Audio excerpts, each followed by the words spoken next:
All right, so we are going to look at lesson 5-1 for today. And a lot of the first page is just a bunch of definitions and other kinds of things. So there's a lot of data gathering that we're going to do with polynomials. So for the beginning, a polynomial is defined as a monomial or the sum of monomials. Now a monomial is one term, mono meaning one, nomial meaning term. Any real number, a variable, or a product of real numbers and variables with whole number exponents, and that's important that you have whole number exponents. A monomial is not a monomial if its exponents are fractions or negative or zero. Zeros, I guess technically you could have an exponent of 0, but we'll get to that in a minute. So that will be considered a monomial if all of those are true. It just means it's one term. There's no addition or subtraction signs in there, and the exponents are 0, 1, 2, 3, that kind of thing. The exponent of the variable, if there is only one variable, or the sum of the exponents if there is more than one variable, is called the degree.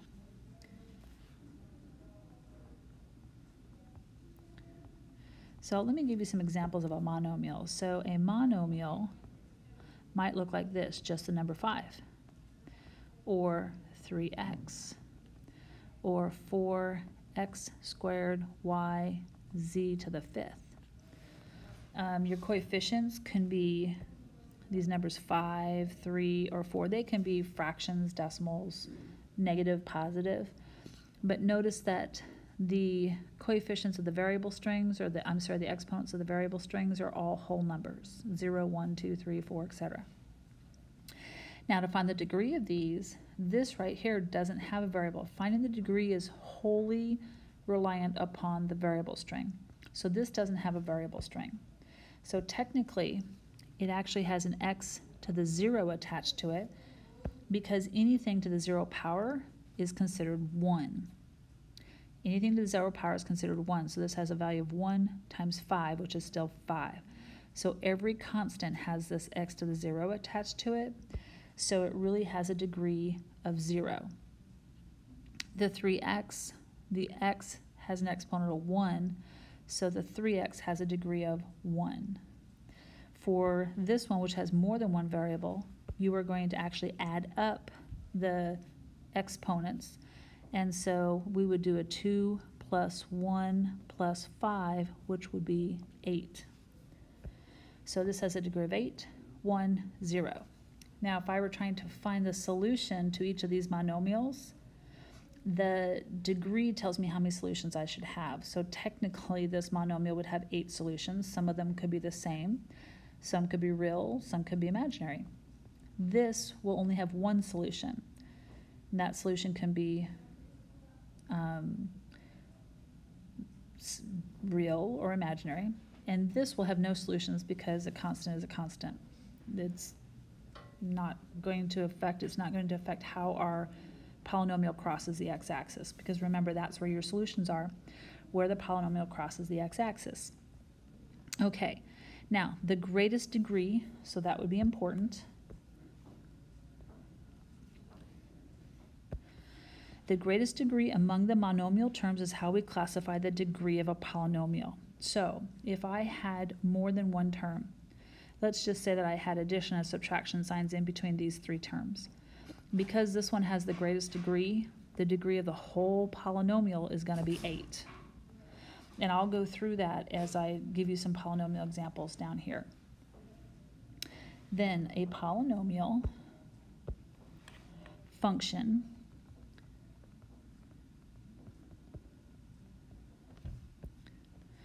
in the variable x is said to be in standard form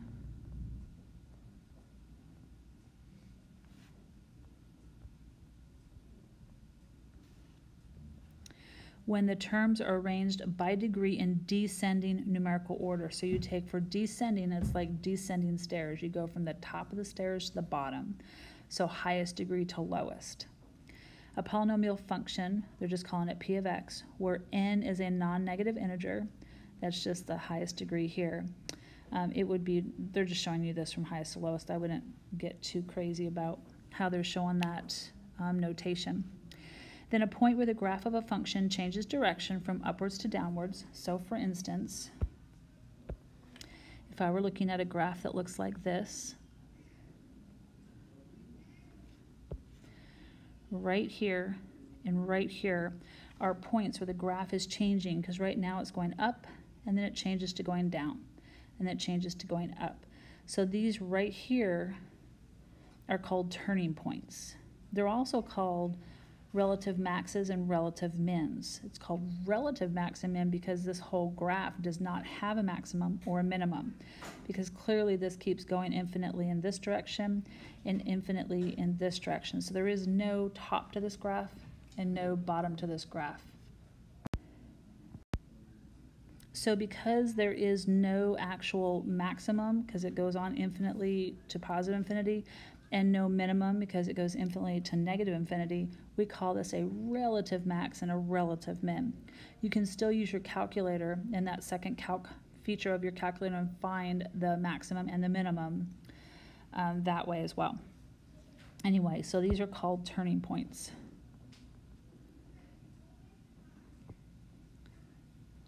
Now you can tell how many turning points a polynomial will have if you take its highest degree and subtract 1 from it. So like if my highest degree of my polynomial here is 4, I know that it would have 3 or less turning points. It could have 3, 2, or 1. Here, if I have a degree of 5, it would have 4 or less turning points, 4, 3, 2, or 1. So always, your number of turning points is always 1 less than your degree. Then the last one, the direction of the graph of a function as you move to the left and to the right away from the origin is commonly called the end behavior, and so we'll talk about that as well.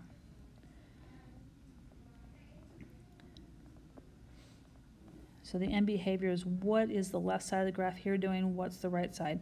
This is the end on the left and this is the end on the right. So as you can see, as we go infinitely this direction away from the origin, so as x approaches negative infinity, the y value is approaching negative infinity. So that's the end behavior, negative infinity on the left. As x approaches positive infinity on the right-hand behavior, y is approaching positive infinity. Another way is this is down and this is up, down, up. But we like to say if it's going to negative infinity or positive infinity. Okay. So let's classify polynomials. So we typically classify polynomials. It has a first name and a last name. So the first name is going to be by degree. You want me to close your door? No, that's fine. Okay, so we name polynomials by degree and then by number of terms. So degree and then I'll say terms. So your first name is by degree, last name is by terms. Okay, so let's start with degrees. If I have a degree of 0, which would be a constant, the name by degree is constant.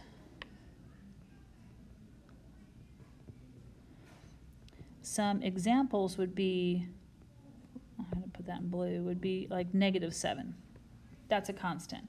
The reason why it has a degree of 0 is because remember it has x to the 0 attached to it, and so that means that it has a degree of 0.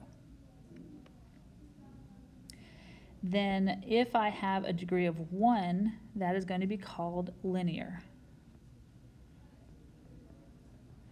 And this is going to make sense to you because an example of a linear polynomial would be something that looks like 2x plus 5. And if you graphed 2x plus 5, it would be a line, so therefore it's linear. Now, the degree of this term, there's only one x in here, so it's the exponent of this x, which is 1. So the degree of this term is 1. And the degree of the constant is 0, because all constants are 0. So the degree of the whole polynomial here, since this is bigger, is the degree of the whole polynomial. So this is the bigger of the two, so the entire polynomial has a degree of 1, just based upon the fact that this one's the highest. Then a polynomial that has a degree of 2 is going to be called a quadratic, and you've been graphing those quite a bit. So an example of a quadratic would be x squared plus 3x minus 4. So the degree of the first term of this quadratic, right here, the degree of this is 2 because the exponent is 2. The degree of the next term here is 1 because the exponent here is 1. The degree of the constant is 0. So because this is the term that has the highest degree, the entire polynomial, this entire quadratic, has a degree of 2. All right, then if it has a degree of 3, it's called a cubic.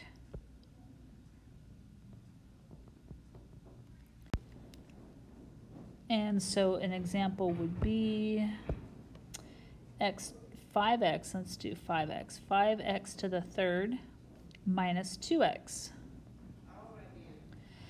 So the degree of this term here is 3. Remember, if there was more than one variable, you'd have to add them.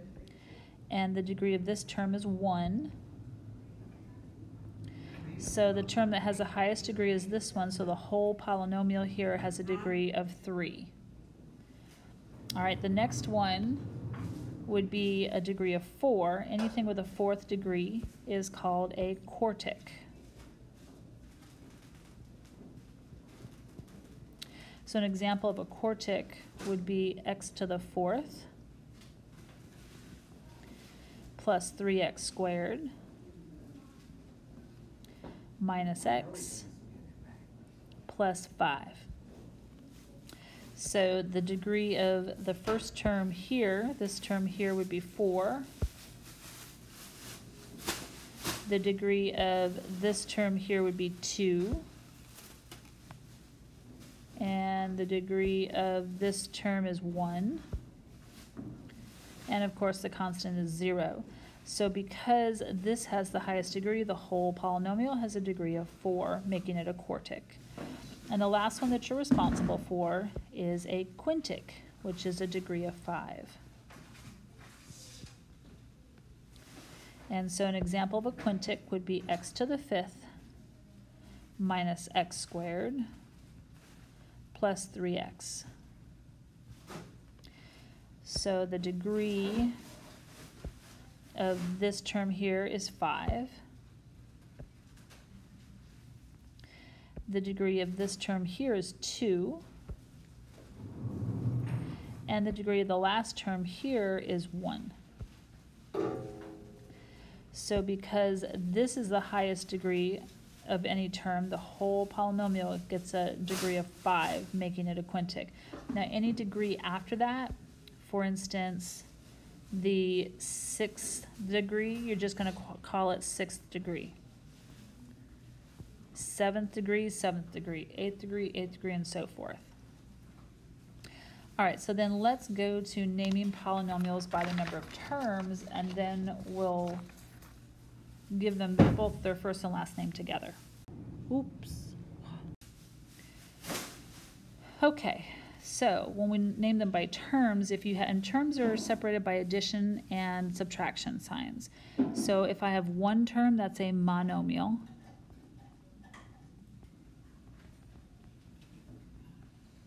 Okay, and so an example of that would be 8x cubed. If it has two terms, it's a binomial.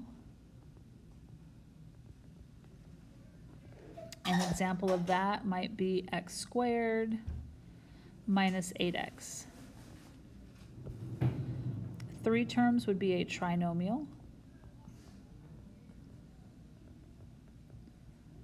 And so an example of that might be x squared plus 10x plus 25. And then for 4 terms, anything after 3 terms, we're just calling it a polynomial.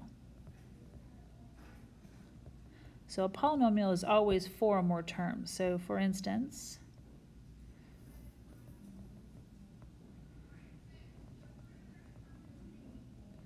now technically, all of these are polynomials. So they're just special polynomials. This is one term, two terms, three terms, but they're all part of the polynomial family. It's just like a square is a special quadrilateral and it's a special rectangle. You wouldn't call a square a rectangle because it's a special rectangle called a square. So let's name these four using their first and last names. We're going to name them by degree and then name them by terms. So you already have their term names over here, but find the degree. The degree of this term is 3, and it's only one term. So it has a degree of 3, so that makes it a cubic monomial.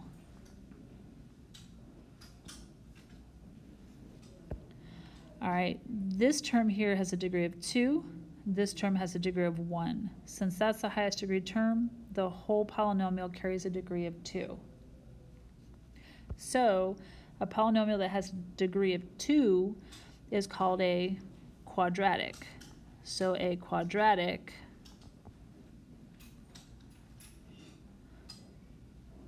if I can spell it correctly, quadratic binomial. I'm gonna have to squeeze that in here. All right, then this third one, I'm going to start switching colors so that I can actually tell the difference between them. All right, so for this one, this has a degree of 2, that has a degree of 1, and that has a degree of 0. This is the highest degree term, so the whole polynomial has a degree of 2. So again, that makes it a quadratic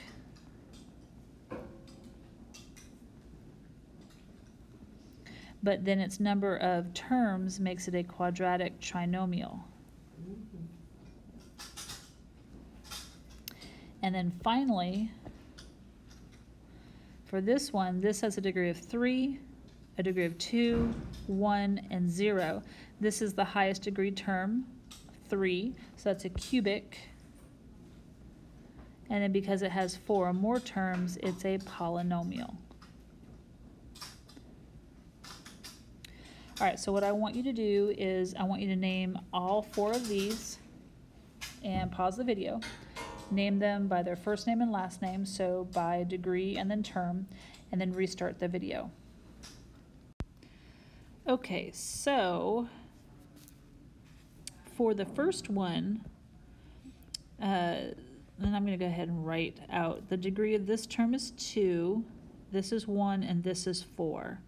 So this carries the degree of the polynomial, so it's a 4th degree, which means it is a quartic.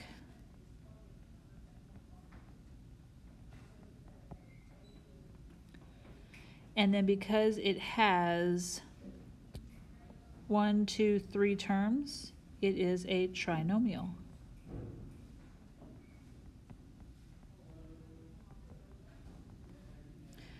All right, then B, the degree of the 2 is 0 because it's a constant. Then this has a degree of 3, 2, and 1.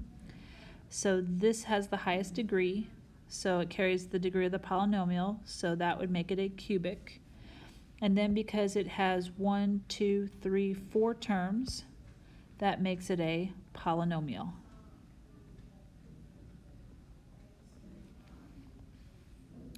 Then for C,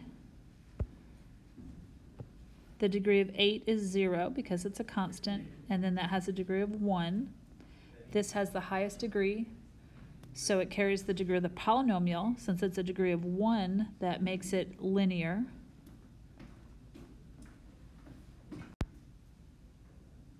So it is a linear binomial because it has 2 terms.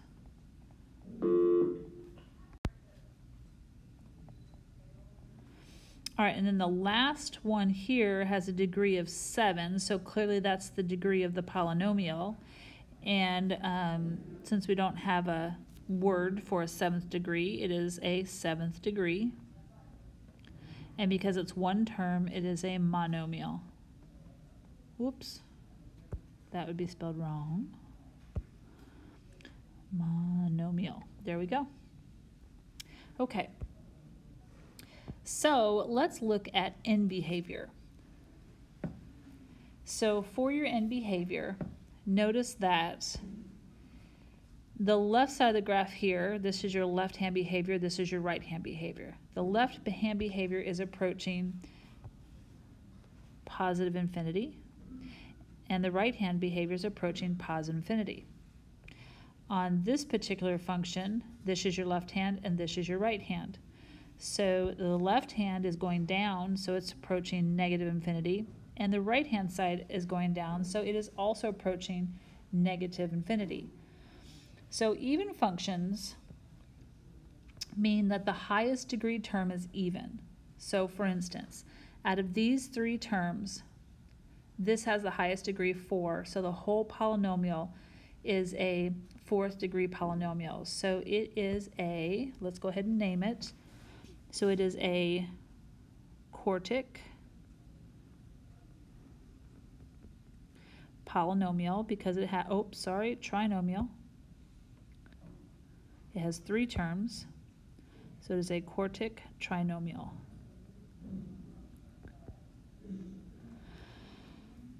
So since it has a degree of 4, that's an even number, it's considered an even function. This over here has a degree of 2 because this is the highest degree term, so its degree of 2 means it is a quadratic. So it means it is a quadratic, and it has 2 terms, so it is a binomial. All right, so notice that both of these graphs, the end behavior is going in the same direction. So both of these are going up, both of these are going down. So for end behavior, this is an up-up, and this is a down-down. Now, without even looking at the graph, I could have told you just by looking at the equations what that end behavior was going to be. So just like with the parabola, and notice that this happens to be the parabola, you would look at the coefficient of the squared term, which is always the highest degree term, and that would tell us if it was positive, it would open up, and in this case it's negative, so it opens down. Well, that's no different than in any even function, only instead of the x squared term, we're going to look at what's called the leading coefficient. So LC is your leading coefficient. So because your LC on this first graph is greater than 1, I know that they're both going to be going up, up. So since my LC here, my leading coefficient is less than 1, I know that they're both going to be going down, down. In addition to that, we talked about terms before. So remember, if the degree of this polynomial is 4, the number of terms is always 1 less than the degree. So I know that for, let me use a different color here. I know that for my turns, so TP is turning points, my turning points are going to be less than or equal to 3. Where did I get 3? I took 4 and I subtracted 1. So notice here we have a turning point here, here, and here. So here's a turning point, here's a turning point, and here's a turning point. We had 3 or less. Same thing with a quadratic. My TPs are going to be less than or equal to, well, I'm going to take 2 and subtract 1, 1. Well, that can only be 1, and notice that I only had 1 turning point there. And so then let's look at odd functions. All right, so for odd functions, you will note that one side of the graph is down and one is up, up and down. So odd functions, if you have an odd degree, so this right here is a degree of 3 and this has a degree of 3. So they're both cubics. So this is a cubic binomial and this is a cubic trinomial. So they're both cubics.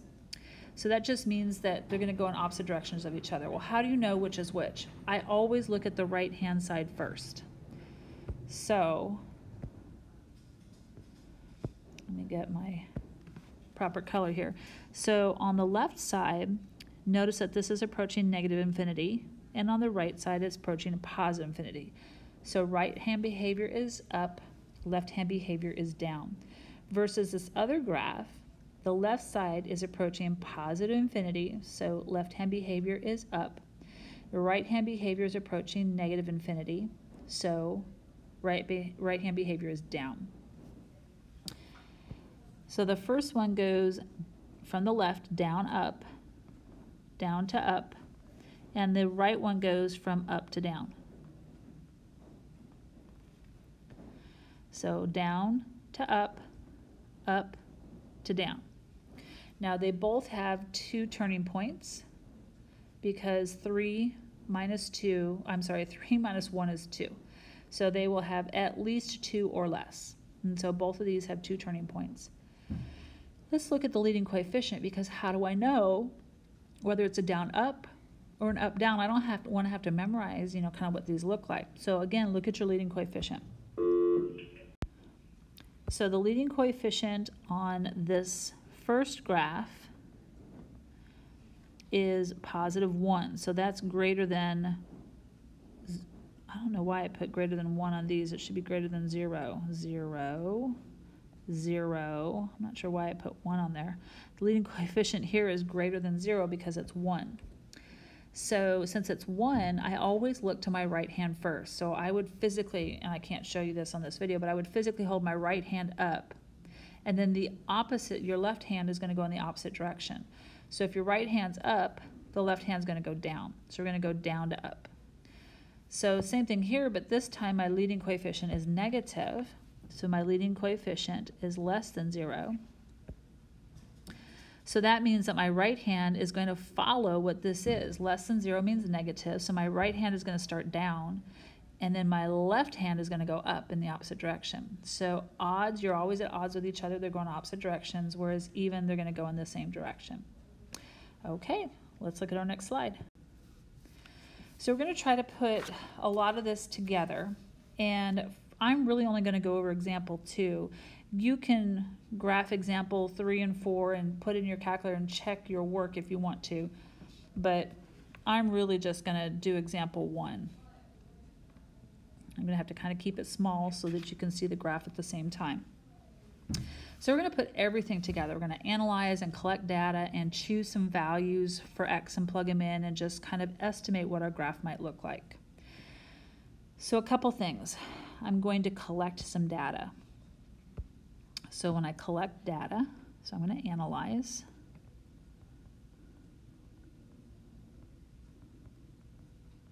Okay, I'm going to figure out a few things. So the first thing I'm going to look at is leading coefficient. My leading coefficient is -4, and that's less than 0. I also have an odd function because this is, let's just go ahead and name this function. I have a degree here of 3, 2, 0. This is the highest degree term, so this is a cubic, and it's got 3 terms. So if I were to name this polynomial, it would be a cubic trinomial. It's got 3 terms. So because it's a cubic, that tells me quite a few things. So the cubic itself means that it is an odd function. So it is an odd function. So I know that my left and right hand behavior are going to be at opposite ends of each other.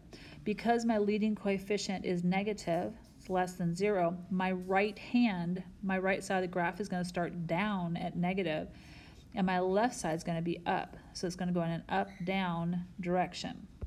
So I'm going to write that down here, up and then down.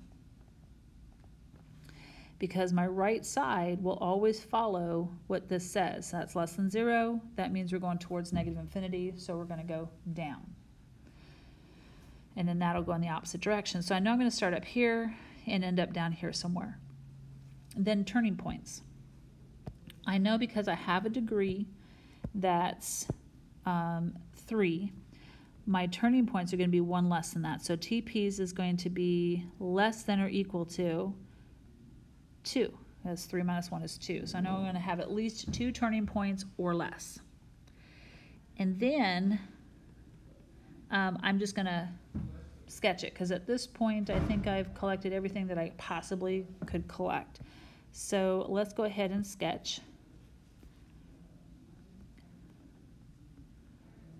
So I want to choose values for x that are going to fit on my graph. So I don't want to choose a value of 5 for x, because when I put 5 in here, 5 cubed is 125 times a -4. Well, there's no way that's going to fit on here. So I want to stay close. So my smallest value, I don't know, let's see if negative 2 would fit.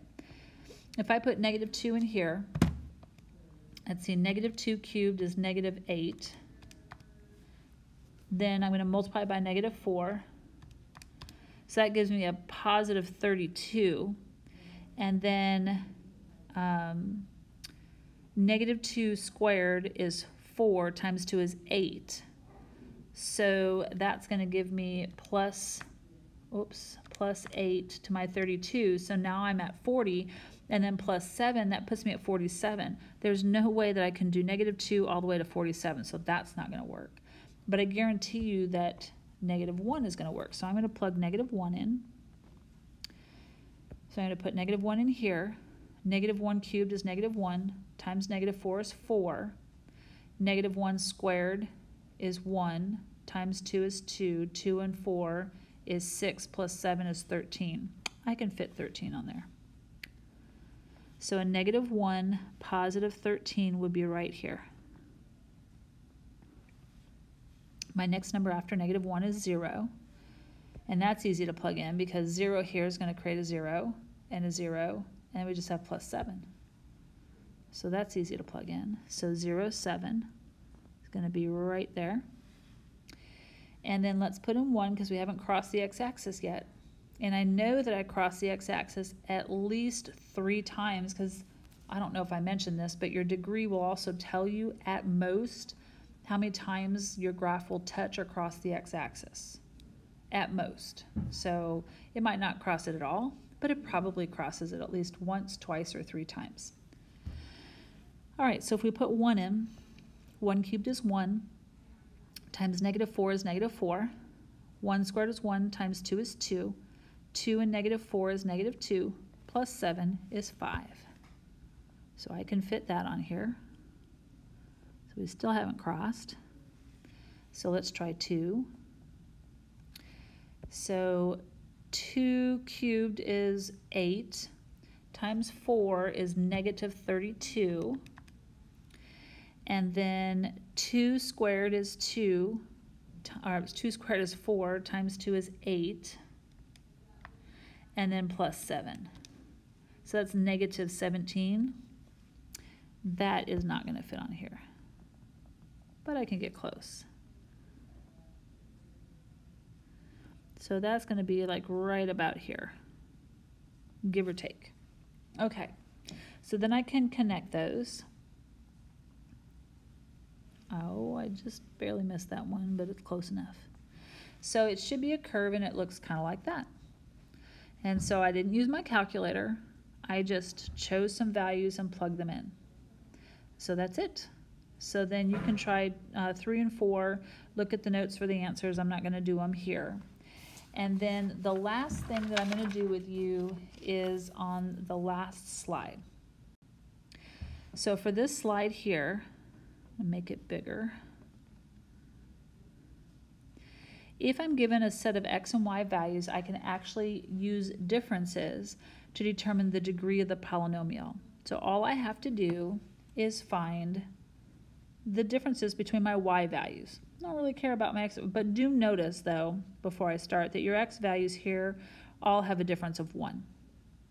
And so that's important. So as x increases by 1, we're going to figure out what's happening to y. So we're going to look at our differences, and until we get the same difference, we're not going to stop. So I'm going to use different colors. So for my first color, I'm going to use, this is going to be my first difference. Okay, I'm going to take the difference between these two. Now when I do the difference, I'm going to do 23 minus a negative 16. What that does is when I take 23 and subtract a negative 16, I end up changing the sign. I get 23 plus 16. So you're going to always change the sign of the second number. So 23 and then a positive 16, because I'm doing differences. 23 minus a negative is a positive. So that's going to give me 39. And it's a positive 39, so signs are important. Then from negative 16 to 15. So negative 16 minus a negative 15 means that's negative 16 plus 15, so that will give us a negative 1.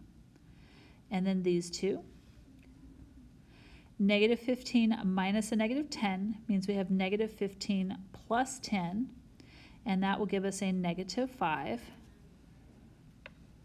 And then these two. Negative 10 minus a negative 13 means negative 10 plus 13, so that's a positive 3. So notice that these are not the same, so we're going to have to do another difference, but I have to find them all. And so negative 13 and negative 12. So negative 13 minus negative 12 is negative 13 plus 12, which is a negative 1. And finally, negative 12 minus 29. So that's a negative 12 and a negative 29, which gives us a negative 41. So these were not the same, so we have to do a second difference. All right. So second difference. Whoops, let me erase that and get second in there. So second difference. Okay, so we have fewer differences this time because we have fewer numbers. So I'm going to take 39 minus a negative 1, which means 39 and a positive 1. So that makes positive 40. All right, then these two.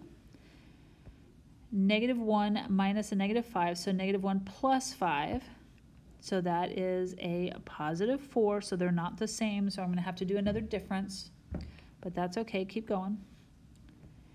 So then negative 5 minus 3 is going to be a negative 8.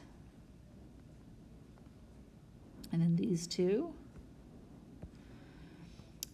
Where I'm at. So 3 minus a negative 1, so that's 3 and a positive 1, so that's a positive 4. And then these two.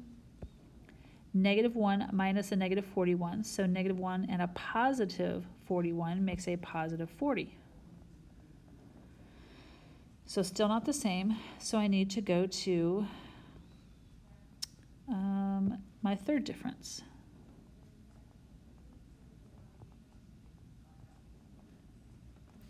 So I'm going to take the difference between those two. So 40 minus 4 is 36. It's positive 36. And so these two. 4 minus a negative 8. So 4 and a positive 8 gives me positive 12. Negative 8 minus 4, negative 8 and a negative 4 is a negative 12. So clearly we're going to have to do another difference. They're still not the same. And then these two. 4 minus 40, so 4 and a negative 40 gives you negative 36. All right, let's do another difference. And this will be fourth difference. Hopefully this is it because I'm running out of room. All right, here we go. Let's do these two. 36 minus 12 is 24, positive 24. 12 minus a negative 12, so that's 12 and a positive 12. That is also positive 24. So far, so good. Those are the same. And then these two. Negative 12 minus a negative 36. So that's a negative 12 and a positive 36. And lo and behold, that is also 24. So good news, these are the same. That's what we're looking for. So because they're the same, a fourth difference is going to correlate to a degree of 4. So since we have a degree of 4,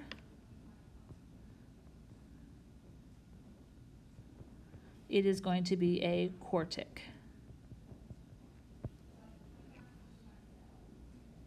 That's it. All right, so good luck on your homework, and text me with any questions.